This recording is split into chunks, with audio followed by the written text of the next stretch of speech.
Voilà, on va enregistrer là. Voilà, ya está. Bueno, buenas tardes a todos. Yo soy Nicolás Saunders, uno de los coordinadores de la Escuela de Doblaje de Canciones. Voy a hacer una muy breve presentación en castellano y luego este encuentro se desarrollará en lengua francesa. En primer lugar, muchas gracias a todos. Nos hace mucha ilusión celebrar, organizar nuestro primer encuentro en lengua francesa para empezar a hablar sobre doblaje de canciones al francés. Es algo que llevábamos mucho tiempo queriendo organizar y hoy por fin hemos podido hacerlo. Unas gracias muy especiales a Iñaki Torre, que va a ser nuestro enlace, y por supuesto a Rémi Caramel por animarse a participar en este encuentro. Voilà, pues muchas gracias, Nicolas. Merci. Alors, merci à tous. Bonsoir et puis merci à tous et merci d'avoir choisi d'être des nôtres ce soir. Nous sommes ravis, c'est ce que disait Nicolas tout à l'heure, nous sommes ravis d'accueillir donc Rémi Caramel. Rémi, merci d'avoir honoré notre invitation déjà, parce que je sais que tu es très occupé. Donc c'est quand même un plaisir. Merci à vous, je suis très touché et très flatté, en même temps assez intimidé. C'est la première fois, enfin non, c'est pas la première fois que j'ai été interviewé, mais la première fois en tout cas dans ce format-là, et voilà, donc et ravi, voilà. C'est bien. J'espère que tu te sentiras à l'aise, c'est Oui. l'objectif en fait ce soir, voilà, c'est plus un échange, c'est ce qu'on disait ces jours-ci. Alors en fait, je vais présenter un petit peu Rémi Caramel, même si au fil de notre conversation, il va quand même se présenter. Mais pourquoi est-ce que nous avons choisi depuis la Escuela de Doblaje de Canciones, donc l'école de doublage de chansons, pourquoi est-ce qu'on a choisi en fait le contacter Rémi, parce que Rémi, en fait, est l'auteur d'un blog, je ne sais pas si vous êtes au courant, mais on aura l'occasion d'en parler longuement ce soir, dans l'ombre des studios, que je vous invite et que je vous recommande d'aller voir, d'aller visiter, d'aller consulter, lire et puis découvrir si vous ne l'avez pas encore fait, tant par la qualité de l'écriture que par la richesse du contenu. Parce que c'est une vraie mine d'informations, ça foisonne. Et on va pouvoir y trouver de véritables pépites. Alors, si tu me le permets, Rémi, je vais lire quand même la description que tu en fais, parce que c'est ce que tu as écrit soit sur ton blog, et puis après, on aura l'occasion d'en parler.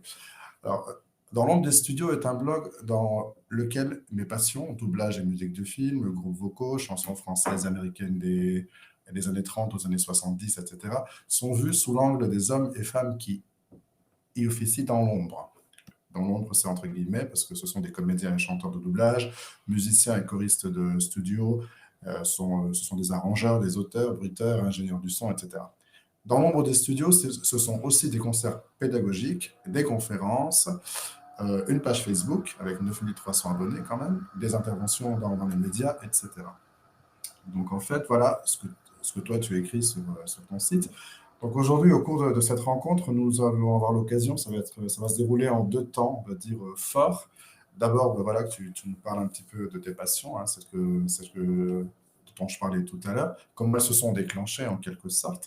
Et dans un deuxième temps, comment est-ce que tu entreprends les recherches concernant ces voix dans l'ombre. Et moi, je suis très curieux de savoir ça, parce que c'est un travail qui n'a pas encore été fait pour le doublage de chansons en Espagne. Donc, voilà, ça reste à faire, mais je pense que c'est un travail de longue haleine. Donc ça, tu pourras nous en parler. Je réponds juste à Myriam Soledad. Alors, les liens du blog, oui, en fait, c'est dans le mail qu'on vous avait envoyé, mais je vais le partager tout de suite sur le chat. Voilà. Je te donne la parole. Très bien. Voilà. Merci déjà de ton invitation. Donc tu me demandais comment ma passion est venue, c'est ça? Voilà, c'est ça. Tes passions, parce qu'en fait, c'est le doublage et la musique. Après, dans l'ombre des studios, c'est un croisement en fait entre mes différentes passions pour donc la musique, le cinéma, le doublage, donc tout ça est un peu imbriqué. Et en fait, ça vient vraiment de l'enfance. À la fois, j'avais un intérêt pour les voix. Étant enfant, dans les dessins animés, j'adorais refaire les voix. Bon, c'est pas du tout. Je sais qu'il y a certains passionnés de doublage qui sont des comédiens refoulés, qui auraient voulu faire du doublage eux-mêmes. Moi, c'est pas du tout mon cas. Voilà. Mais étant enfant, j'aimais faire j'aimais entendre les voix et refaire les personnages. Et voilà, donc il y a déjà ça avec les Disney notamment, les Astérix aussi. Je ne sais pas si vous les avez aussi connus Ils ont été doublés en Espagne. en Espagne, voilà, les Voilà, Astérix et Cléopâtre, les 12 travaux d'Astérix, voilà, c'est ces ça. dessins animés-là. Mhm. Voilà, donc il y avait d'un côté ça, cette passion pour le jeu, en tout cas les voix de ces dessins animés. Et aussi, deuxième point, c'était une passion aussi pour le chant choral et les harmonies. Moi, j'ai été mis dans le bain du chant dès l'âge de 4 ans, je pense. Enfin, c'était en première année de maternelle, dans des ateliers d'éveil avec parents et enfants. Et j'ai fait de la chorale jusqu'à 18 ans, puis après, plus tard, par la suite. Et du coup, j'étais vraiment baigné dans les harmonies et l'écoute des voix et le plaisir d'entendre des belles harmonies vocales. Voilà, et il y a un troisième point, c'est comment dire, c'est l'intérêt pour ce qui est caché en fait derrière les noms de génériques. Quand j'étais enfant, je savais à peine lire, mais que j'avais déjà compris que James Horner écrivait des musiques tristes. Voilà. Quand il y avait des dessins animés, voilà, je lisais des génériques. Donc il y avait un vrai, j'aimais voilà, découvrir qui faisait quoi, et voilà, ce petit intérêt-là. Et en fait, ces trois passions-là, et ces trois débuts, on va dire, se sont éveillés à l'âge de 13 ans, quand j'ai découvert, comme beaucoup d'ados, j'étais j'étais fan de Star Wars.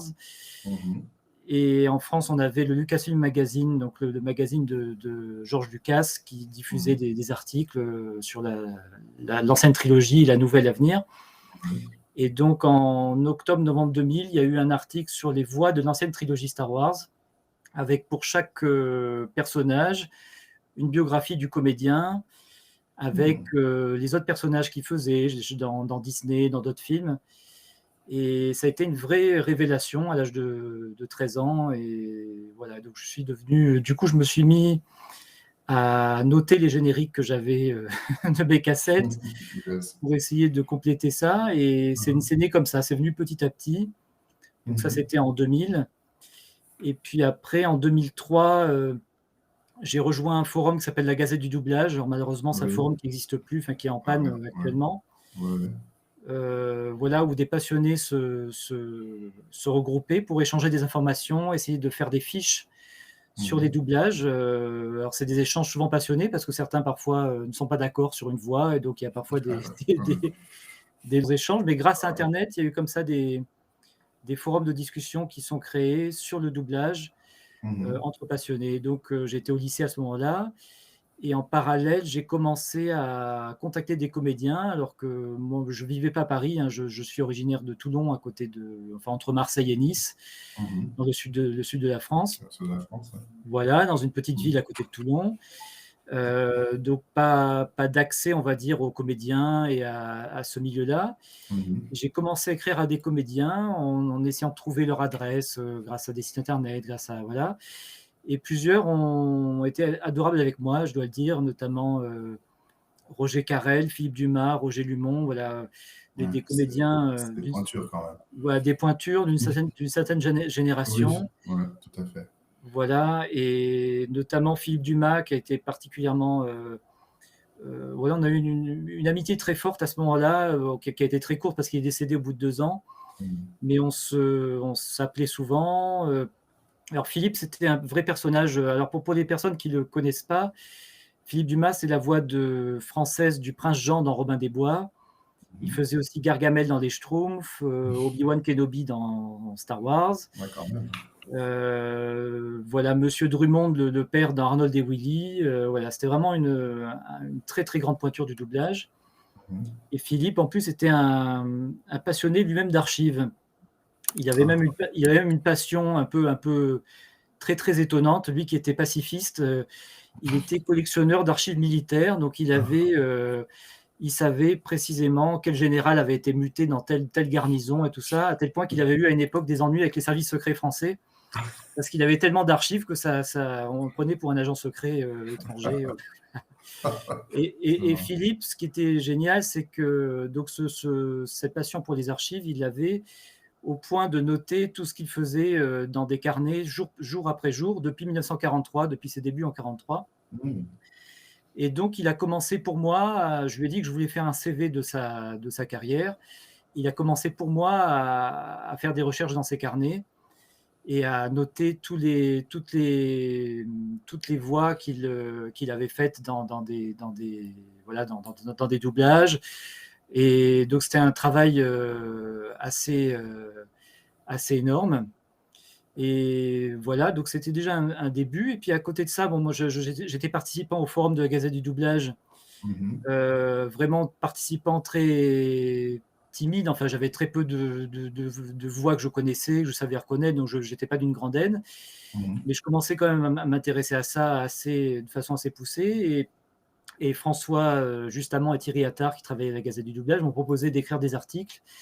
J'ai commencé comme ça à écrire un portrait de Philippe Dumas, un portrait de Roger Lumont, voilà, commencer à écrire des articles dans la Gazette du doublage, parce que la Gazette du doublage, donc il y avait à la fois le forum, mais aussi un site et un blog. Et donc j'ai écrit sur le site et sur le blog ensuite quand il a été créé un peu plus tard. Voilà, donc ça a commencé comme ça au lycée, et donc et aussi à écrire pour le journal de mon lycée. C'était le prétexte pour contacter tous ces comédiens, parce que j'en ai pas beaucoup d'autres de prétextes, voilà, par ma passion.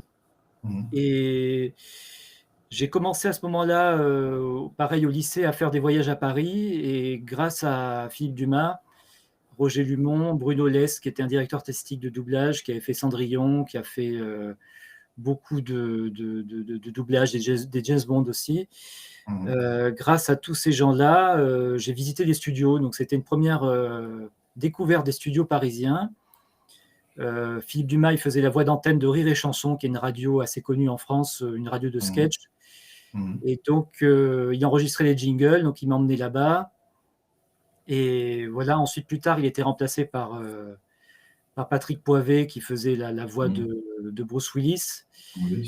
Et il me disait, mon marchand de journaux me dit, Monsieur Dumas, on vous entend plus sur les chansons, ils ont mis Bruce Willis. Voilà, comme si Bruce Willis faisait la voix de Rire et Chanson. Voilà. Et voilà, Philippe Dumas, c'est quelqu'un de très drôle, vraiment très, très attachant.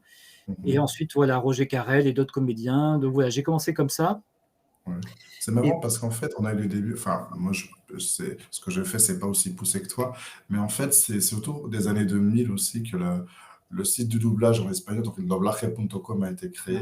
Et puis au départ, c'est avec tout ce qu'on trouvait un petit peu à droite et à gauche, même si on trouvait pas grand-chose, parce que c'est vrai que les voix du doublage a été rarement créditées. C'était des informations très, très difficiles à trouver, en fait. Il fallait vraiment... si on n'était pas dans ce milieu-là, c'était très compliqué. Mais c'est vrai que dans des magazines qui parlaient de films et tout ça, des fois, on citait les noms des acteurs de doublage et puis on avait accès un petit peu à ces informations-là, mais il fallait vraiment aller à la pêche aux informations. C'était très compliqué. Et petit à petit, voilà, le site a pris beaucoup d'essor et c'est vrai qu'on a beaucoup d'informations aujourd'hui, mais pas forcément sur tout ce dont tu vas nous parler tout à l'heure. Enfin, il y a juste un petit message là, qui dit que Philippe Dumas aussi a doublé Albert Finney dans Le Crime de l'Orient Express, un de ses rôles favoris au doublage. Oui, en effet. Moi, c'est un film que j'adore. Je l'ai vu en espagnol surtout, mais je l'ai vu en version française et il est vraiment excellent. Déjà, Finney, il fait un poireau qui est très proche de ce qu'Agatha Christie avait conçu. Et le doublage est vraiment magnifique. Enfin, les doublages sont vraiment magnifiques. Oui, c'est très réussi.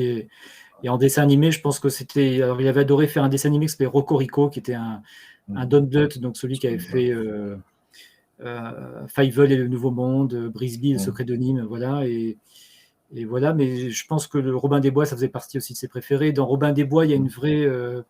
c'est jouissif, quoi. Pour moi, les voix, il y a un vrai plaisir de jeu. On est dans une pièce de théâtre, j'ai l'impression que c'est la cage aux folles, le duo entre le Prince Jean et Triste Cire, donc doublé par Roger Carrel. Donc le duo fonctionne merveilleusement.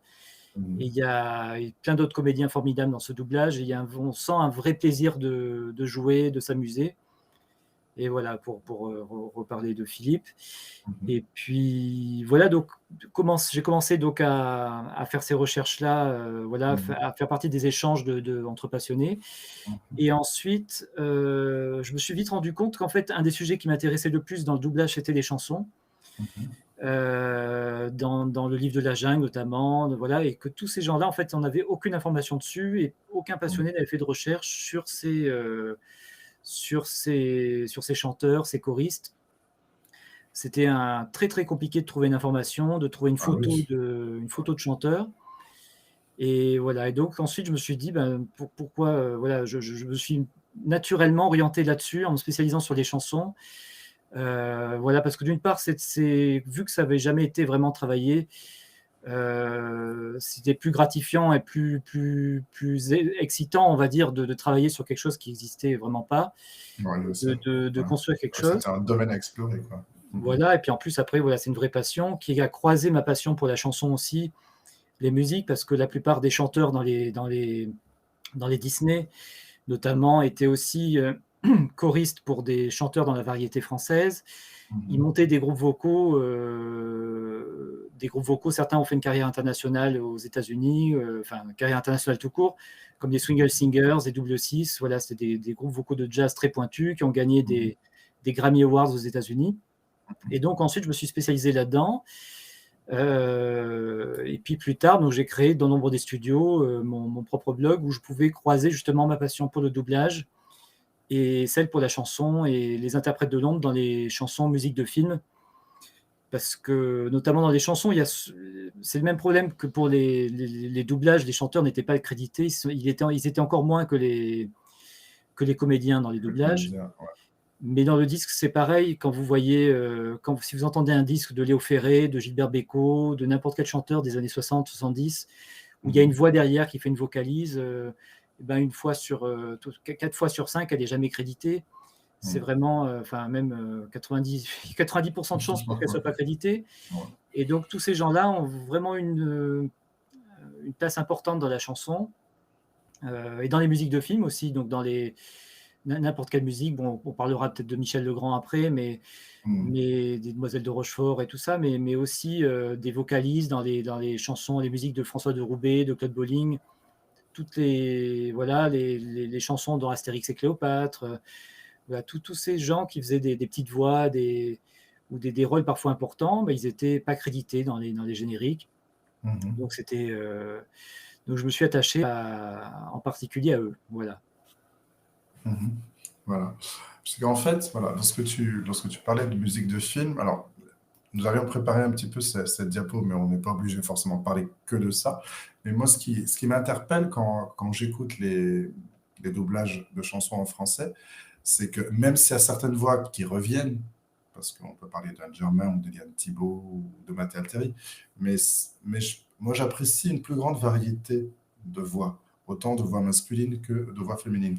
Alors que dans le doublage espagnol de cette même époque, hein, c'est les années 60-70, euh, c'est très souvent les mêmes voix qui reviennent. Et quand je dis les mêmes Mm. voix, c'est 2, 3, 4 chanteurs, pas plus. Alors qu'en France, je trouve c'est plus varié.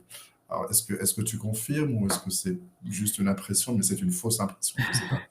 Alors, il y a quand même un bon groupe de chanteurs qu'on retrouve tout le temps. Ce sont alors, il y a un peu deux familles, on va dire. Il y a les chanteurs plutôt d'opérette ou des Mhm. comédiens pouvant chanter. Mhm. C'est le cas, par exemple, de Raymond Jérôme, donc il faisait la voix de Rex Harrison dans My Fair Mhm. Lady, dans l'extravagant Dr. Dolittle. Mhm. Et Et c'est vrai. puis, voilà, qui est vraiment un comédien-chanteur extraordinaire. Ou Mhm. des chanteuses d'opérette comme Lucie Dolène, comme Mathé Alteri, Eliane Thibault. Donc Lucie Dolène, donc c'est la voix de Blanche-Neige dans le doublage de 62. Mathé Alteri, elle a fait notamment Julie Andrews dans voix chantée dans La Mélodie du Bonheur. Voilà, exactement. Voilà, Eliane Thibault, donc elle c'est Mary Poppins évidemment et bien d'autres. Voilà. Et ensuite il y a le groupe de choristes studio. Donc c'est les mêmes chanteurs qui faisaient donc les voix dans les disques là, dont je parlais tout à l'heure, les groupes vocaux. Mhm. Voilà, donc il y a deux familles. Et puis parfois, malheureusement, malheureusement ou heureusement plutôt, il y a des voix un peu différentes. Et là, c'est beaucoup plus compliqué de les identifier parce que parfois, il suffit que la personne ait fait une seule fois un doublage important. Mhm. et qu'on ne la retrouve pas ailleurs. Et là, pardon, et là, du coup, ça devient très compliqué de l'identifier. Donc voilà, c'est un exercice difficile. Après, moi, ce que j'ai fait avec les... Bon, il y a tout le travail de passionné, évidemment, entre nous, d'échange d'informations, voilà, qui est primordial, sur les forums ou en privé. Et après, moi, ce que j'ai fait, c'est quand j'ai commencé à contacter des chanteurs, notamment Anne Germain a été d'une grande aide.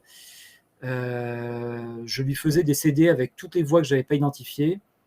Et elle, qui avait une très bonne oreille, elle m'a aidé à reconnaître comme ça beaucoup de voix. Ce qui m'a permis de mettre des noms sur des doublages, sur des disques, notamment sur des films comme Les Aristochats, y compris des films d'animation connus, comme Le Livre de la Jungle, voilà, mais où il manquait des noms de chanteurs importants sur des rôles. Donc du coup, voilà, j'ai commencé à faire ça. Voilà. Mais donc oui, il y avait une assez grande variété de chanteurs, mais on retrouvait quand même une famille. Ça restait quand même dans une certaine famille de chanteurs. Donc voilà. Je voulais te demander, alors, quelle est l'information, enfin, pas forcément l'information précisément, mais jusqu'où tu as pu remonter dans le temps? Alors dans le temps, alors il y a mon collègue, il y a mon collègue François Justamant qui lui a fait beaucoup de recherches, lui, pour la Gazette du doublage. Lui, il a pu remonter jusqu'aux années 40, 50, parce qu'il a commencé un petit peu plus tôt que moi sa passion, et donc il avait pu interviewer des chanteurs de l'époque qui lui ont donné des informations là-dessus. Après, les vraies informations, enfin les informations d'identification de voix et qui sont plus faciles pour moi, c'est à partir des années 60.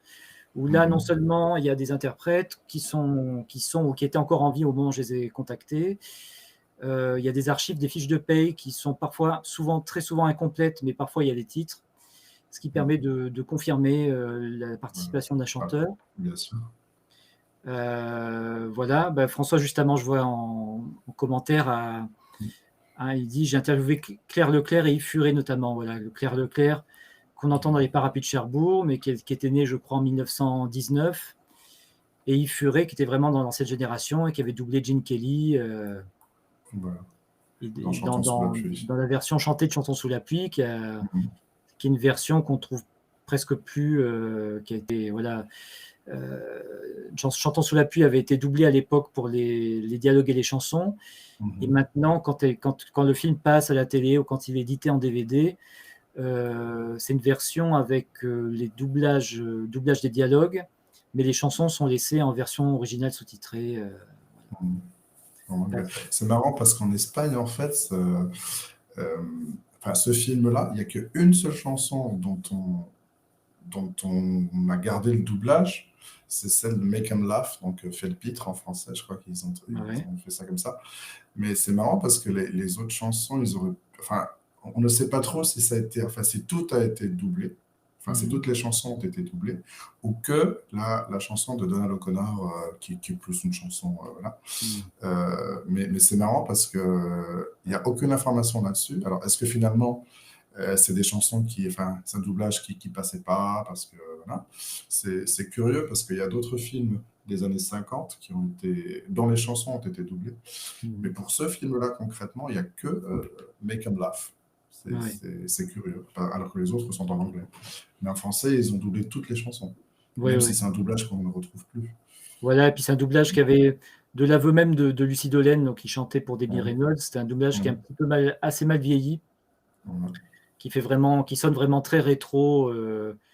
Bon, Chantons sous la pluie, ça date quand même de 52, donc forcément, c'est un style de chant ancien en VO. C'est forcément rétro. C'est une façon, voilà, c'est une façon de chanter en version originale aussi qui est différente de maintenant, mais malgré tout, la version française vieillit un peu quand même le film. Je pense qu'on peut faire abstraction de l'âge des comédiens et de l'époque, la façon de parler en regardant en VO, mais peut-être un peu moins en VF où c'est quand même très, très marqué, ça alourdit un petit peu donc je pense que c'est pour ça qu'ils n'ont pas mis les chansons dans les DVD. Il n'y a que dans une version, je crois, belge, je ne sais plus, ou en DVD zone 1, je ne sais plus, qu'on peut retrouver la version intégrale Ah, Enfin, moi, je l'ai de mon côté, mhm. avec dialogue et chanson, mais sinon, elle est plus exploitée depuis un moment.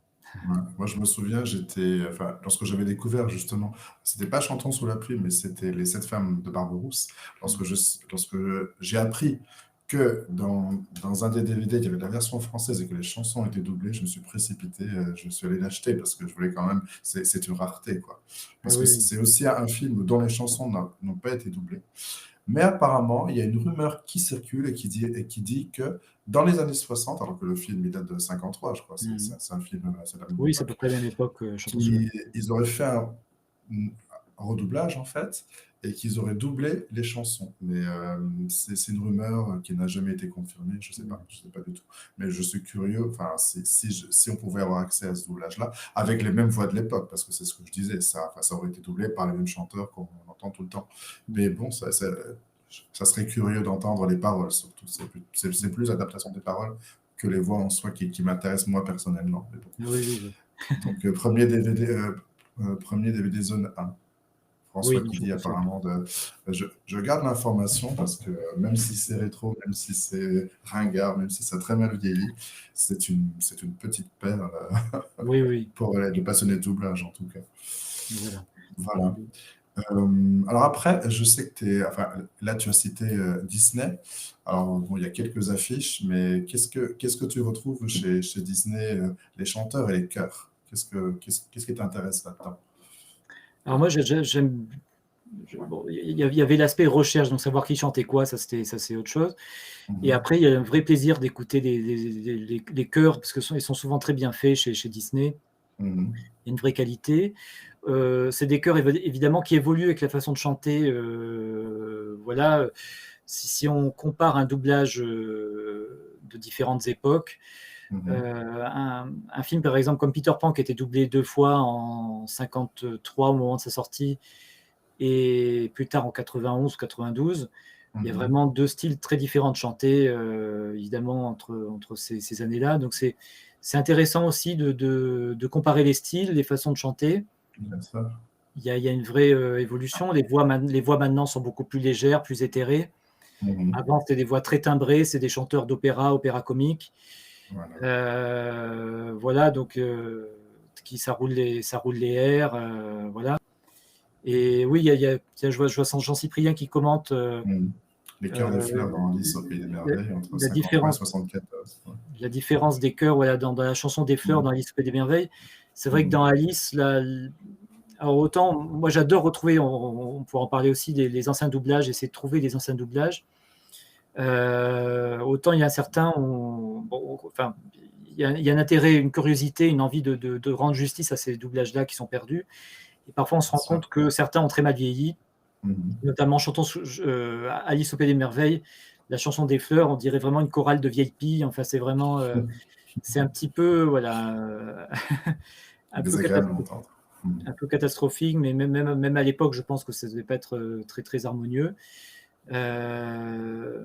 Et donc, oui, moi j'aime bien, oui, justement, on parlait je parle de redoublage, Mhm. essayer de retrouver les anciens doublages. Alors ça, c'est tout un chantier qu'on a fait avec plusieurs passionnés. On s'est un peu associé entre passionnés. Donc il y a Olivier Kozinski, Olikos du site Les Grands Classiques, Mhm. qui a un peu lancé un peu le mouvement avec d'autres passionnés.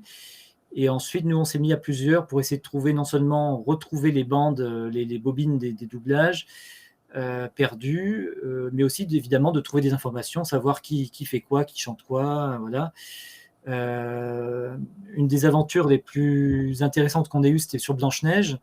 Mhm. Blanche-Neige a été doublée 3 fois en France, en 1938 au moment de sa sortie à Hollywood, en 62 à Paris et ensuite en 2001 pour la sortie du Mhm. DVD.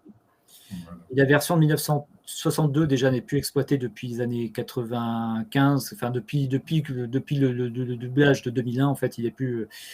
le doublage de 62 n'est plus exploité.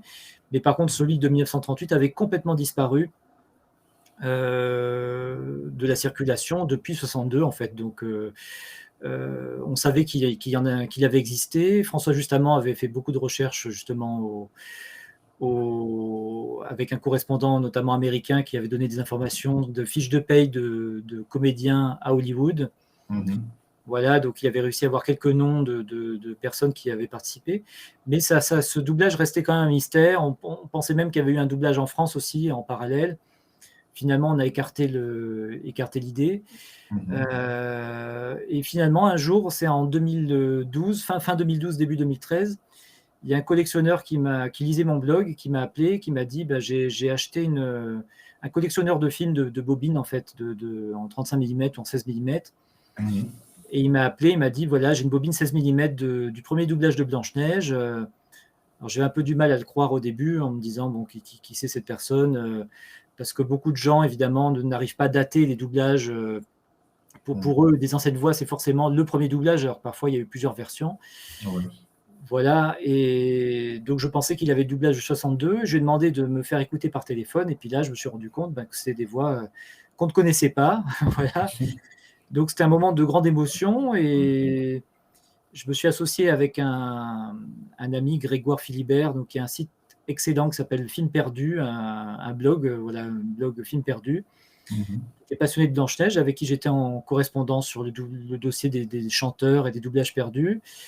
Et avec Greg, on est allé chez ce collectionneur, on a numérisé sa bobine, le son de sa bobine 16 mm, parce qu'il ne voulait pas la confier à un labo.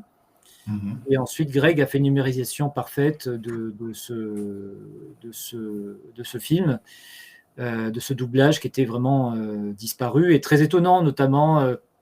Ce qui est amusant, c'est d'entendre Joyeux qui parlait avec un accent niçois. Voilà, il y a donc de la région de voilà, qui est originaire le comédien était originaire de Nice, et alors qu'en France, on essaie de gommer les accents et tout ça. Mais là, c'était fait à Hollywood avec des acteurs expatriés qui jouaient les rôles de maîtres d'hôtel dans les films américains. Voilà, et donc ils sont. Donc il y a tout ce groupe-là d'acteurs expatriés qui ont participé à ce doublage de Blanche-Neige. Et il y a aussi des gens, notamment Béatrice Hagen, qui était une choriste américaine, qui participait beaucoup aux enregistrements originaux des studios Disney là-bas. Et donc, qui chante les chansons de Blanche-Neige en phonétique, parce qu'elle ne parlait pas français. Donc, c'est Un jour, mon prince viendra, avec un très fort accent. Un accent coupé au couteau, Un accent coupé au couteau. Et voilà, donc c'est un doublage très étonnant, pareil, qui a vieilli, hein, voilà, qui est difficilement audible maintenant. Quand on connaît au moins le doublage de 62, voilà, celui d'après. Mais c'est très intéressant à titre de recherche de trouver des doublages comme ça. Et on a fait comme ça d'autres découvertes des doublages.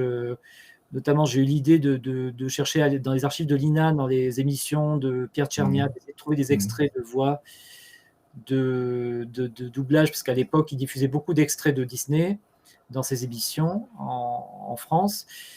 Et donc, on a récupéré comme ça des extraits dans des émissions des journaux télévisés ou des émissions de Pierre Tchernia, des extraits qui, en les mettant bout à bout, on a réussi à reconstituer un tiers du doublage de Pinocchio, un quart de La Belle au Bois dormant, la totalité de Bambi. Bon, ça, on a réussi à avoir, grâce à une collectionneuse pareil, qui a eu, dont le père ou le grand-père avait un cinéma et faisait des copies sur cassette de ces bobines. Donc voilà, donc c'est tout un réseau de collectionneurs qui s'active, et là, pour ce dossier-là, sur plusieurs doublages, j'ai un petit peu aidé à coordonner les recherches en faisant écouter les voix des spécialistes, parce que chacun, entre spécialistes, on a un peu chacun nos domaines. Il y en a un qui est spécialisé dans les voix féminines des années 40-50, donc il va identifier toutes les voix de cette époque-là. Un autre, les voix masculines des années 30 aux années 60, un autre, les voix des années 70-80, voilà. Donc le tout, c'est de savoir qui est le meilleur dans sa spécialité, et de s'associer entre nous pour trouver, pour essayer d'avoir des fiches les plus précises et complètes possibles. Voilà. Je tire mon chapeau, parce que c'est un travail de dingue, ça, ce que vous faites en fait. C'est vraiment de la spéléologie presque. Oui, bah oui. Aller à la recherche. Alors, pour l'Espagne, je fais un petit peu le parallèle oui, bien sûr. Avec l'Espagne. C'est un peu différent, parce que jusqu'à La Belle et la Bête, donc années 91-92, les films de Walt Disney étaient doublés en Amérique latine, donc jusqu'à La Petite Sirène en fait. Donc, toute une génération dont je fais partie, et puis les plus anciens aussi, nous avons écouté plein de films avec les voix donc, mexicaines ou argentines. Voilà. Alors, c'est des doublages auxquels on est très, très attaché, mais c'est vrai que donc à partir des années 90, La Belle et la Bête, Le Bossu de Notre-Dame et Le Roi Lion, ils ont eu des voix, enfin, ça a été doublé en castillan, avec l'accent castillan et puis les tournures et tout ça. La Petite Sirène a été redoublée. Par la suite. Alors, c'est marrant parce qu'en fait, les voix, donc on a changé, mais en fait, Sébastien, il avait une voix un petit peu, enfin, l'accent cubain. Et ça, ils l'ont conservé dans le doublage castillan, en fait, parce que c'était un peu, ben oui, c'était un peu un trait de son identité, on peut dire. Et puis après, donc, il y a eu, mais en fait, les paroles ont été un petit peu modifiées. Enfin, la traduction a été modifiée pour que les tournures ne soient plus des tournures latino-américaines, mais plutôt espagnoles. Et puis Blanche-Neige aussi, elle a été redoublée en 2001. Alors, ce que tu disais, c'était intéressant, comme quoi les chanteurs n'avaient pas la même façon de chanter. C'est vrai qu'en Espagne, on a essayé, enfin, les paroles, elles ont été réadaptées pour que les tournures soient vraiment des tournures castillanes, et puis reprendre un petit peu le nombre de pieds, les accents, parce que c'était un peu... Bon, c'était pas très clair à l'époque, mais les chanteurs, en fait, ils ont essayé de reproduire la façon de chanter de cette époque-là. Alors, c'est des chanteurs qui étaient de notre époque, hein. Mais on a essayé d'imiter un petit peu la façon dont on chantait dans la fin des années 40.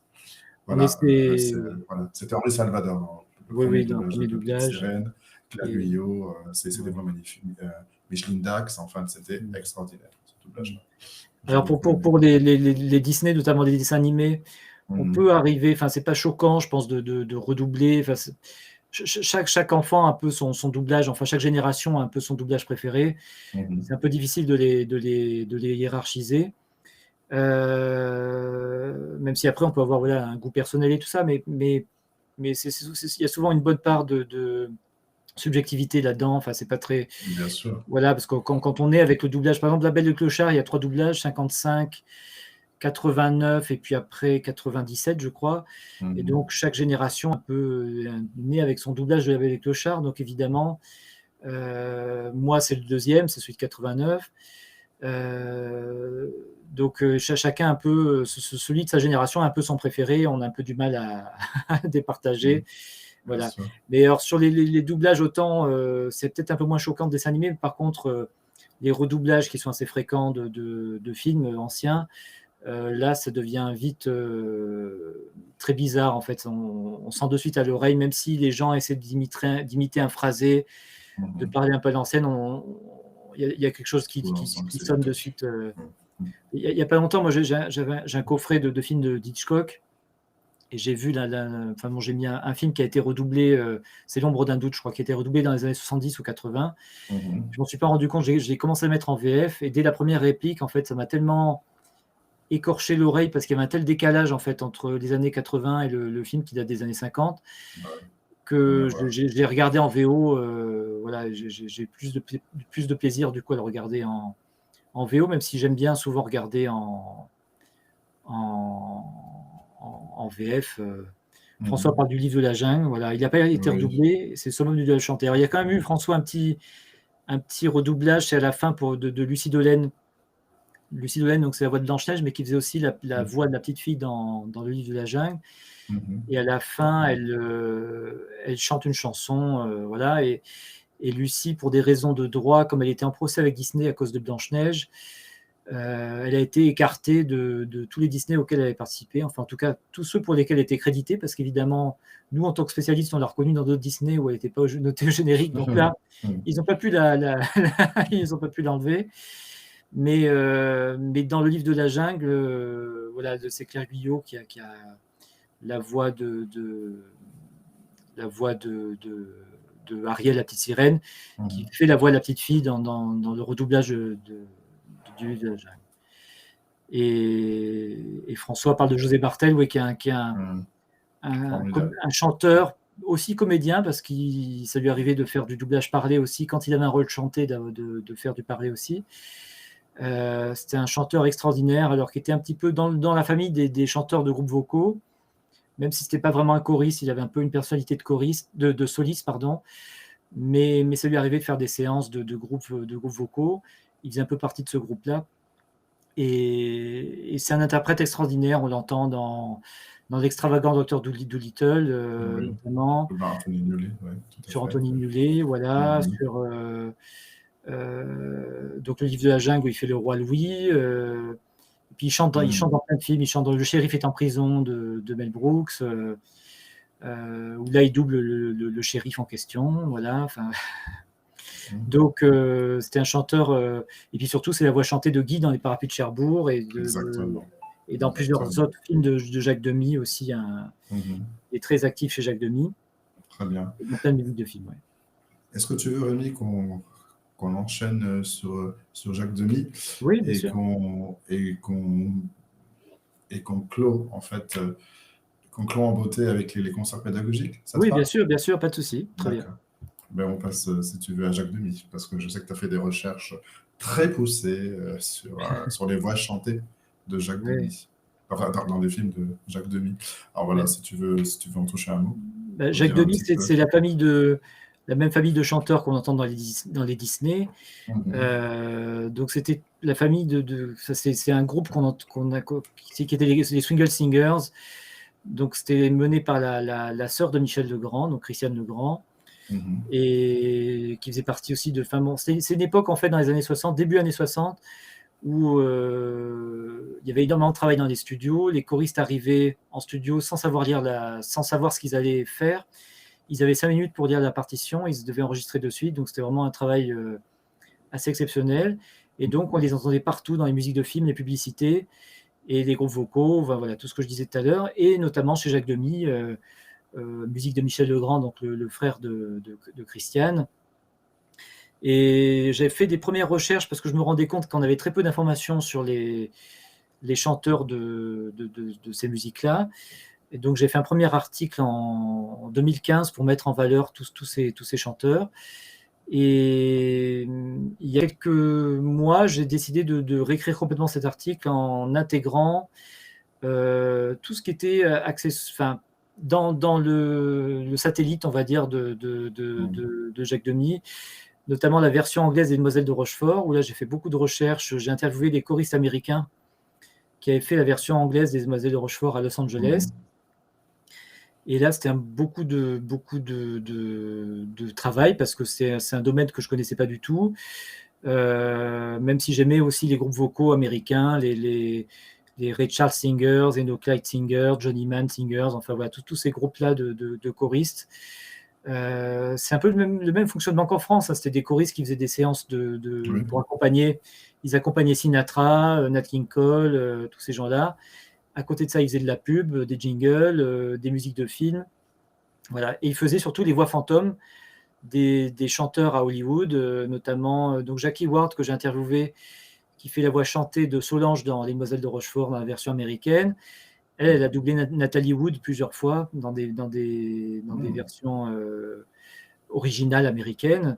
Donc c'était la voix fantôme de Nathalie Wood. Il y avait Jean Merlino aussi qu'on entend dans Camelot, dans la version originale de Camelot, voilà. Qui double Franco Nero. Voilà, Sally Stevens qu'on a entendu dans plein de musiques de films, c'est celle qui chante dans The Fox de Lalo Schifrin. Voilà, elle chante aussi dans Brisby, Le Secret de Nîmes de Jerry Goldsmith. Enfin, c'est vraiment une pointure. Enfin voilà. Et tous ces gens-là que j'ai contactés en faisant vraiment des recherches, en essayant d'abord par plusieurs moyens, par Facebook, par LinkedIn et tout ça, en essayant de trouver le fils d'un tel, le fils de tel choriste sur LinkedIn. Enfin, voilà, c'est vraiment un travail de détective. Et j'ai réussi à pouvoir contacter tous ces gens-là qui ont été absolument adorables et très coopératifs. Et voilà, donc du coup, cet article, du coup, c'est devenu un immense dossier sur les voix des films de Jacques Demy. Les musiciens, parce qu'il y a aussi, du coup, je m'intéresse aussi aux musiciens, parce qu'évidemment, la plupart des choristes de studio, certains étaient déjà musiciens en dehors, étaient saxophonistes, pianistes dans des séances. Et pareil, les musiciens sont souvent pas crédités, même s'ils ont un solo dans une chanson importante, ils sont pas crédités dans les pochettes. Et donc là, grâce à des archives, notamment de Philippe Bourdin, Philippe Bourdin, donc son père Roger Bourdin était un flûtiste qu'on entend dans Il est 5 heures, Paris s'éveille de Jacques Dutronc, qui est une chanson très connue en France, et son père fait une improvisation magnifique à la flûte. Et Roger Bourdin, donc Philippe, son fils, avait des archives notamment des musiciens, de tous les musiciens qui avaient enregistré les Parapluies de Cherbourg. Et ça, ce sont des informations qui n'ont jamais été publiées et tout ça. Donc j'ai été premier à les publier, les mettre en valeur. Et puis voilà. Et donc tout voilà. Donc Jacques Demy, il y a beaucoup de choses. Il y a la musique, il y a les arrangements, le son aussi. Donc j'ai interviewé Claude Hermelin, qui était le patron, enfin l'un des membres des studios Davout, avec Yves Chamberlain, donc a créé les studios Davout à Paris, où sont enregistrées les plus grandes musiques de films. Et voilà, Claude Hermelin. Puis après, tous les chanteurs qui vont des années 60 aux années 80, donc au dernier film de Jacques Demy, donc comme Une chambre en ville, et Une chambre en ville, 3 places pour le 26, enfin voilà les derniers, Parking. Parking, j'ai eu un témoignage notamment d'Olivier Constantin, donc, qui était le fils illégitime de Michel Legrand. Olivier Constantin, qui est le fils de Lucie Dolène, donc la voix de Blanche-Neige, et qu'on entend dans L'étrange Noël de Monsieur Jack, où il fait une interprétation super. Ouais, donc, il m'a raconté, voilà, c'est un chanteur super. Il a une voix magnifique. Voilà, et il m'a raconté comment sont passées les auditions avec son propre père sur Parking. Enfin, c'était assez surréaliste comme la façon un peu spéciale et assez électrique, voilà. Voilà, plus tous les choristes américains, et puis les recherches sur les doublages étrangers aussi, les versions espagnoles, grâce à toi, Iñaki, et puis doublage allemand, italien, voilà, essayer de faire une espèce de méga dossier sur le son, la musique, les chansons dans les films de Jacques Demy. Voilà. Ouais. Moi, je trouve que c'est très beau de rendre hommage à toutes ces personnes-là, parce que c'est ce que tu dis, elles sont rarement créditées, voire pas du tout créditées, alors que le succès de ces films-là tient aussi bien sûr au travail fait par ces gens-là. Quand on parle des Demoiselles de Rochefort, c'est évidemment, même Podane sont des chansons sans parler des Parapluies de Cherbourg. Les Parapluies de Cherbourg, c'est 100% chanté, donc c'est vraiment que des chanteurs. Tout à fait. La plupart sont crédités sur le disque, mais certains n'ont jamais été. Donc là, pareil, j'ai mis leur nom pour la première fois sur le net. Voilà.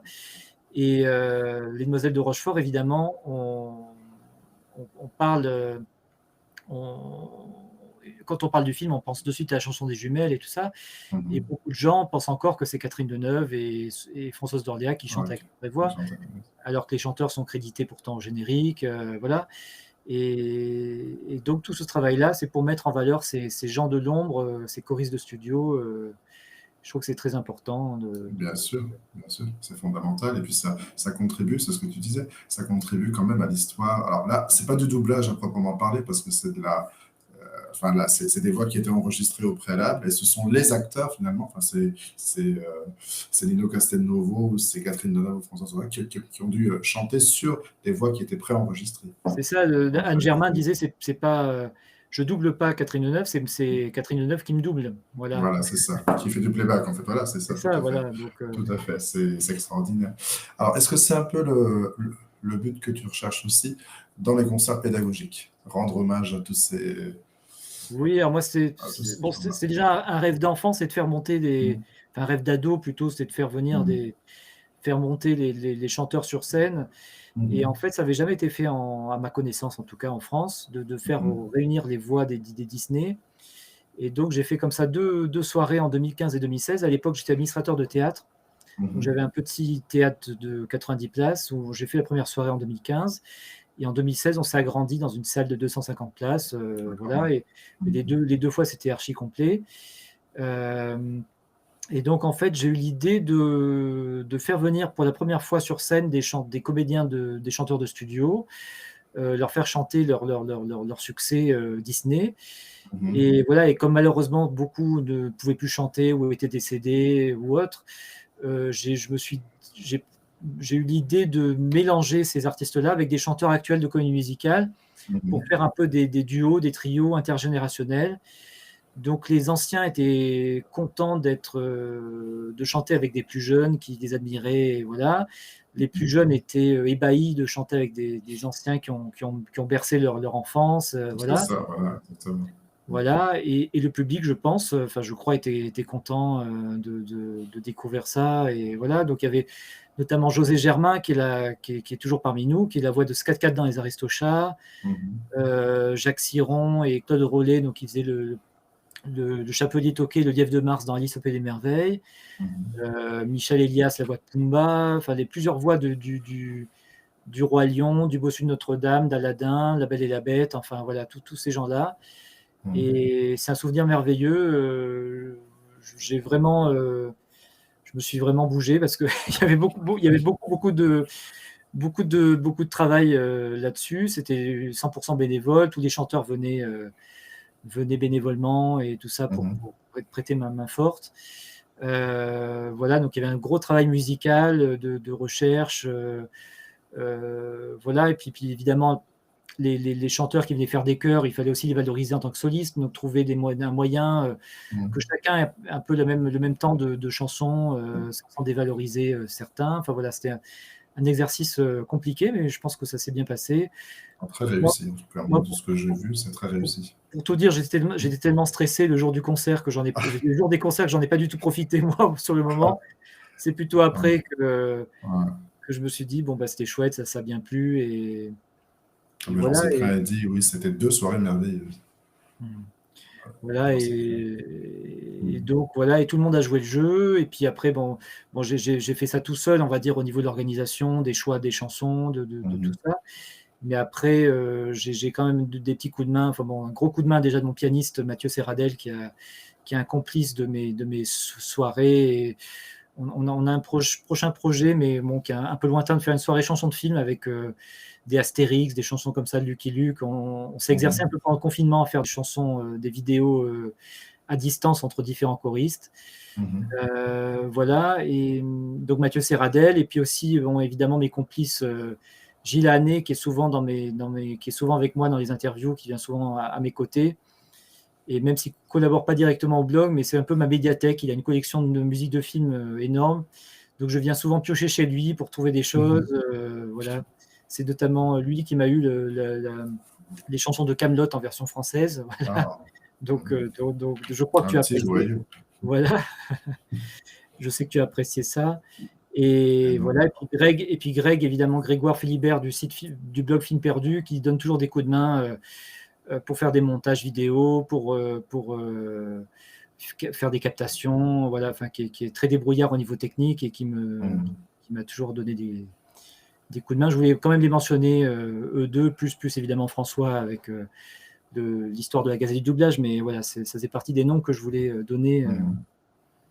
Voilà, qui ne sont pas crédités, mais qui sont crédités ce soir. C'est très bien. Exactement. Exactement.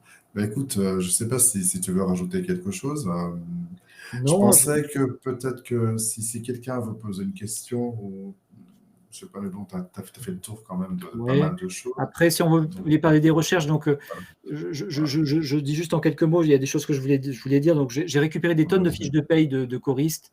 Donc j'ai une espèce d'immense tableau Excel où je récapitule tout. Voilà, plus des comédiens aussi. Donc j'ai récupéré des kilos de fiches de paye. Les fiches de paye de l'époque, c'est des petits bandeaux comme ça. Voilà. Et puis après, il y a tout le travail de séance d'écoute avec les artistes. Et ce que j'aime aussi, c'est créer du lien entre les artistes. Je ne me cantonne pas en général à faire une interview et à ne pas donner de nouvelles ensuite. Et voilà, j'aime bien revoir les artistes que j'ai interviewés et essayer de parfois. Il y a certains que j'ai un peu réconciliés, qui s'étaient perdus de vue, et j'ai réussi à les réunir dans des événements, à faire des sorties de groupe. Là, pour les chanteurs de Jacques Demy, je me suis battu pour les faire inviter à des événements qui étaient liés à Jacques Demy, parce qu'on ne pense jamais à les inviter à des soirées pour par exemple, quand ils ont fait Peau d'âne au Théâtre Marigny, ou quand les Demoiselles de Rochefort ont eu un anniversaire au Grand Rex, enfin voilà. Et donc j'ai contacté les productions au Châtelet quand ils ont fait Parapluie de Cherbourg. Et j'ai contacté j'ai contacté les productions pour essayer d'inviter les chanteurs et qu'on les oublie pas, et voilà. Mhm. Et fait des conférences. J'ai fait un peu du lobbying. J'aime pas ce mot-là, mais c'est du lobbying gratuit et complètement bénévole Mhm. auprès de C'est pour une journalistes bonne cause, voilà. pour la bonne cause, voilà. Auprès de journalistes radio aussi, de France Musique notamment. Donc j'ai pu Moi, je t'ai contacter entendu dans la 42e rue de Laurent Vallière. Laurent J'ai Vallière, entendu parler d'Anne Germain c'est ça. Et on avait fait et des aussi Demoiselles de Rochefort. Étonnez-moi Benoît de Benoît Duteur sur France Musique aussi, où Ouais, ça, où j'ai eu la possibilité de faire une très belle émission avec Benoît sur les choristes et des chanteurs de groupes vocaux, en invitant Jean-Claude Briodin et Claudine Meunier. Claudine Meunier, donc, qui a 96 ans aujourd'hui, Ah, mais et si, j'ai entendu cette émission. Si, voilà, c'est vrai, si. et tous deux sont venus comme ça. Ils Ah, n'avaient jamais été vraiment interviewés. Ouais, et c'était génial parce que c'est là qu'ils ont raconté effectivement qu'ils avaient la partition 5 minutes avant, qu'il fallait la prendre par cœur, et puis, qu'il fallait lire C'est ça. la partition et puis chanter. Voilà. Il n'y a pas de temps de préparation, si tu veux. Oui, c'était vraiment du. Tout à fait, oui, c'est là que je l'ai appris. Voilà. Si, j'ai le souvenir, effectivement, de cette interview. Bon, en tout cas, voilà, je tire mon chapeau encore une fois parce que tu fais un travail de recherche extraordinaire. Je suis jaloux, je suis complètement jaloux parce que j'aimerais pouvoir en faire autant avec la Escuela de Doblaje de Canciones, faire un peu ça, essayer de tout ce travail de récopilation, je ne sais plus si on dit récopilation là. Du coup, Oui, on peut je le ne dire. sais plus en quelle langue je parle. Enfin, je parle en français, mais du coup, je mélange des mots. Mais essayer de pouvoir suivre la trace de tous ces doublages et des choristes, parce que ça fait partie de notre patrimoine en quelque sorte. Ah oui, c'est sûr. Et, Mais voilà. merci à toi pour ton invitation. Alors, il y a juste, j'ai un ancien élève qui s'est Oui. connecté et qui demande, pour avoir une voix de doublage, est-ce qu'on la crée ou est-ce qu'on est avec elle? Ah, Je ne sais pas si tu es à même de répondre à cette question, mais non, bon, bah après, toi, tu disais que tu étais intéressé par les voix. il C'est sûr. y a pas de voix de doublage. Enfin, si, il y a une technique de doublage, voilà, mais avant tout, les gens qui font du doublage sont des comédiens ou des chanteurs, voilà, à la base. Donc, la voix qu'ils mettent dans le doublage, c'est avant tout leur voix de comédien et leur expérience de comédien ou de chanteur, pour le cadre des chansons, qui est mis en valeur dans un doublage. Après, est-ce que c'est leur voix? Certains arrivent à changer, à être des caméléons vocaux et à prendre des voix différentes. Mais voilà. C'est ça, c'est leur métier en fait, c'est ça. Voilà. C'est une des branches, on va dire, du métier. Voilà, c'est le principal, c'est le jeu. Voilà, c'est ce qu'il dit. Voilà, ce que dit Jean-Cyprien, Jean-Cyprien. c'est le jeu. Il faut être acteur, il faut être comédien, il faut être comédienne pour savoir jouer un rôle. Et puis peut-être. Moi, j'ai entendu quelques acteurs de doublage en Espagne qui disaient pour faire un bon doublage, il faut regarder les yeux. C'est ça. Il faut regarder les yeux de l'acteur ou de l'actrice qu'on est en train de doubler, parce que c'est le regard qui va nous donner l'émotion, qui va nous donner. Bien sûr. Après, il y a des voix qui sont, entre guillemets, trop particulières. À une époque, dans le dessin animé notamment, et même à une certaine époque, on pouvait se permettre d'avoir des gens avec des voix très différentes. Et voilà. Maintenant, c'est un petit peu plus standardisé, donc c'est plus compliqué, je pense, maintenant, pour des gens qui ont une voix un petit peu à part, de faire du doublage. Alors qu'à une époque, une Laurence Badi pouvait doubler dans un film qui a une voix très, très haut perché, qui faisait Vera dans Scooby-Doo en France, et qui est une grande comédienne de théâtre qui a fait beaucoup de boulevards, voilà. Des gens comme ça, des gens comme Jacques Siron aussi, dont j'ai été très proche aussi, un comédien formidable, pouvait avoir toute une carrière dans le doublage, doubler des rôles importants, y compris des rôles dont qui en version originale était différent d'eux, enfin la voix était différente. Maintenant, c'est un petit peu plus compliqué, c'est un peu plus, je pense, un peu plus standardisé. C'est peut-être lié aussi au fait que les gens ont l'habitude de zapper entre la version française, version anglaise, c'est assez facile, et du coup, ils ont l'habitude de comparer un petit peu les voix, et voilà. Donc, je pense qu'il y a un peu une logique de standardisation. Et c'est un peu dommage parce qu'il y a des gens qui font formidable. Mais bon, après, c'est notre, voilà, les temps changent et c'est notre façon de voir, une autre esthétique. Moi, je te rejoins. C'est vrai qu'en Espagne, par exemple, les premières, quand on parlait tout à l'heure du site El Doblaje, donc là où on a publié donc les premières fiches avec avec toute la distribution des rôles et puis et puis les comédiens de doublage. Ça, c'était les premières. Moi, je me souviens parce que j'ai participé au départ à ça. C'était fait à l'oreille. Hein, c'était des voix que j'ai appris. J'ai mis un nom sur ces voix-là. Et donc, je savais que tel acteur ou que telle actrice avait joué dans tel film. Mais c'était fait à l'oreille. Je pense qu'aujourd'hui, je serais incapable de faire ça parce que toutes les voix se ressemblent. C'est extrêmement compliqué. Pour moi, en tout cas. C'est très compliqué. Plus compliqué. Et puis, il y a aussi beaucoup plus de comédiens qui en font. À une époque, Aussi, il y a énormément, bien en tout sûr. cas en France, il y a énormément de cours de théâtre, énormément, voilà. Et il y a aussi beaucoup plus de comédiens. Avant, on tournait quand même un peu autour des mêmes, donc c'était assez facile d'identifier les voix. Tout à fait. Dans les années 70, vous mettez n'importe quel Colombo, n'importe quel film, un Dirty Harry, n'importe quoi. Voilà, un bon film des années 70. Vous reconnaissez la plupart des voix. Maintenant, c'est plus compliqué parce qu'il y a beaucoup de gens qui vont faire parfois une très courte carrière en doublage, qui vont doubler quelques rôles et puis après qu'on va plus retrouver, puis voilà, avec des carrières en pointillés. Mais parce qu'il y a énormément de gens qui en font, donc c'est moins facile aussi de les identifier. Bien sûr. Il y a Jean Cyprien qui dit oui, Jacques Siron, on le castait sur tout type de rôle, c'était pétillant comme tout. Oui. Voilà. Je sais pas. Merci, Joanne. Je sais pas. Je mets pas de voix sur Jacques Chiron. Là, c'est le contraire. J'ai le nom, mais j'ai pas j'ai pas la voix. Il doublait souvent des personnages à la voix au perché. Voilà, beaucoup des maîtres d'hôtel, ou des personnages assez extravagants. Voilà.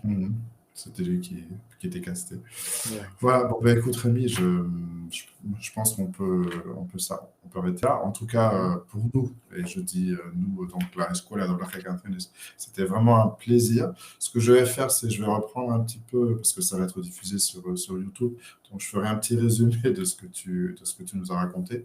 Je ferai un petit texte en espagnol pour que les personnes puissent avoir accès quand même et puis comprendre l'essentiel de ce qui a été raconté. Bon, en tout cas, j'ai trouvé ça passionnant et puis j'espère que je sais que tu vas continuer à faire des recherches. Je te lirai avec grand plaisir et avec beaucoup d'attention parce que merci beaucoup. C'est vraiment extraordinaire. Je te félicite encore une fois. Je dis un grand merci à toutes les personnes qui se sont connectées ce soir et puis voilà. J'espère qu'on pourra continuer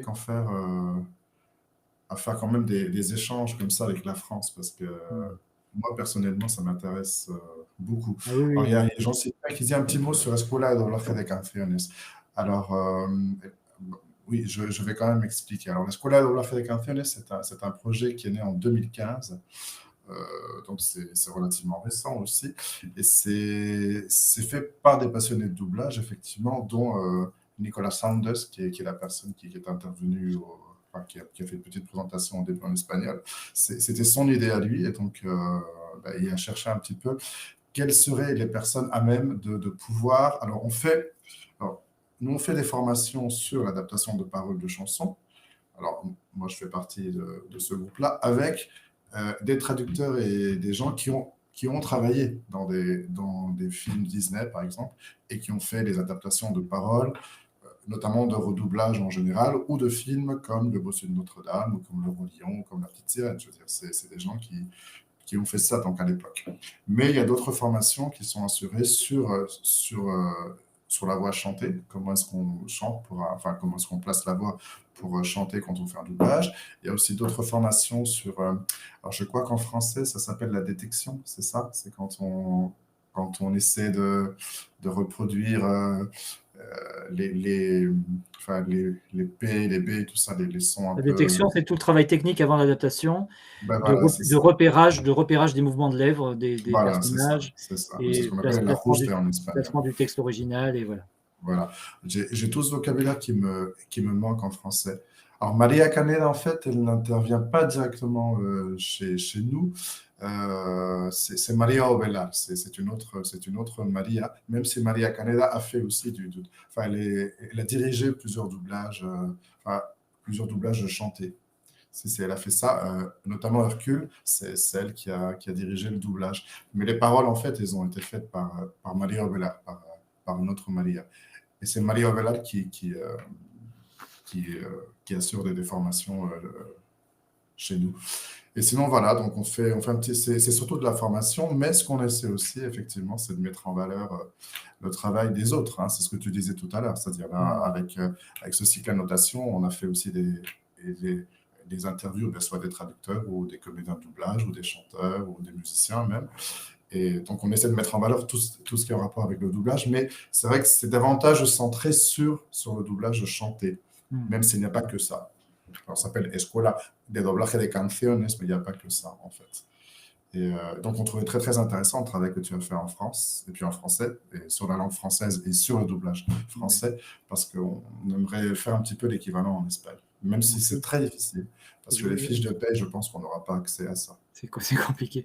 C'est très compliqué. Et je voulais parler aussi des auteurs aussi, parce qu'on parle beaucoup des comédiens, mais aussi, il y a aussi tout un travail aussi de recherche d'adaptation et tout ça, et notamment Gilles Hannet, donc mon camarade qui a fait avec moi un article sur Abel au Dormant, qui a fait tout un travail de recherche sur les différentes comparaisons entre les termes utilisés entre les deux versions de La Belle au Dormant, voilà, dans les versions doublage, et puis Philippe Vidcock aussi, qui nous a beaucoup aidé, qui est l'auteur de Mary Poppins, le retour de Mary Poppins, enfin, qui a fait L'étrange Noël de Monsieur Jack aussi, énormément de super doublage. Voilà, juste dire un petit mot sur les auteurs, et je veux dire, parce que je parle beaucoup évidemment des comédiens et des chanteurs, mais il y a aussi tout le travail de... Ah oui. Alors moi, je t'avoue que dans la Escuela de Doblaje de Canciones, on est très intéressé, alors c'est à titre personnel, mais je parle aussi pour mes autres collègues, on serait très intéressé si on pouvait interviewer Philippe Vidcock. Moi, j'adore ce qu'il a fait, les adaptations de paroles, je le trouve extraordinaire. Je sais qu'à un moment donné, il a travaillé avec Luc Olivier aussi. Je crois que le Roi Lion, c'était souvent... Philippe faisait souvent les dialogues, et Luc Olivier les chansons, même s'ils sont crédités au niveau sur les deux pour des histoires de droit. Mais en général, c'était souvent Philippe sur les dialogues et Luc sur les chansons. Mais voilà. Mais par contre, Philippe Vidcock a adapté beaucoup de chansons avec beaucoup de talent. Ah oui, avec beaucoup de talent. Moi, je trouve que des fois, c'est mieux. Enfin, je trouve qu'en France, il y a quand même une qualité qu'on ne retrouve plus en Espagne. Enfin, là, on avait mis des affiches. Là, c'est des films des années 90. Et c'est ce que j'expliquais. C'est des films qui ont été doublés en castillan. Donc, par des chanteurs et par des auteurs qui ont fait un travail magnifique au niveau de l'adaptation. Mais petit à petit, ça c'est... je sais pas, ça s'est un peu effiloché. Ils ne travaillent pas forcément plus dans l'adaptation et ça se ressent. Alors qu'en France, je trouve que c'est le contraire. Moi, quand j'écoute les paroles de chansons, je trouve qu'il y a une grande qualité que je ne retrouve plus en Espagne. Mais bon. Il y a Clément ou Clément qui dit, qui pose la question, est-il très compliqué d'obtenir les permis des auteurs originaux pour adapter ou doubler les chansons? Merci beaucoup. Alors là, on parle de redoublage, c'est ça, dans le cadre d'un redoublage, je pense, c'est ça la question. Il n'y a pas d'autorisation. Je crois que les auteurs doivent faire attention à pas... Il y a un pourcentage, en fait, d'adaptation qui ne doivent pas dépasser. En fait, ils doivent pas faire une copie de l'original. Donc, il y a un pourcentage qui fait qu'ils doivent non seulement reverser une part de leurs droits à SACEM, à l'auteur original. François dit 10%, c'est possible. Donc, il y a une part déjà qui revient aux auteurs originaux. Et ensuite, il faut faire attention, évidemment, à ne pas copier. Voilà, je ne sais plus dans quel pourcentage. Je ne sais plus quel pourcentage. Il faut que l'adaptation soit, je ne sais pas moi, 70% différente, ou voilà, qu'on ne puisse pas dire que c'est un plagiat. Et voilà. Mais après, je ne crois pas qu'il y ait de demande d'autorisation, en fait, vraiment. Si un client décide, un distributeur décide de redoubler un film, il peut le faire sans qu'on demande d'autorisation. Voilà, le tout, c'est de respecter, de pas être trop proche de la première version. D'accord. Ben, merci beaucoup. Nicolás, si quieres, acabamos ya esta entrevista. Y nada, yo vuelvo a dar las gracias a Remy porque ha sido un placer estar con él. y ha sido para mí personalmente muy, muy interesante y creo que para la gente que ha asistido también interesantísimo. Así que, bueno, estad atentos porque lo colgaremos en YouTube y eso. Y espero que podamos tener la oportunidad de seguir entrevistando y en contacto, sobre todo con el doblaje que se hace en Francia. Je ne sais pas si tu as compris, Rémi, mais j'ai repris un peu ce que j'ai dit tout à l'heure. En fait, c'est bon, d'essayer de garder le contact et puis que ce soit une fenêtre un petit peu ouverte à ce qui se fait en France, parce que c'est d'une grande qualité, en tout cas. Avec plaisir. Bonne soirée à tous et merci pour tout. C'était un moment très agréable. Merci beaucoup, Rémi. Merci. Gracias. Au revoir. Au revoir. Hasta luego. Vale, pues muchas gracias a todos. Gracias. Merci. Vale, pues nada.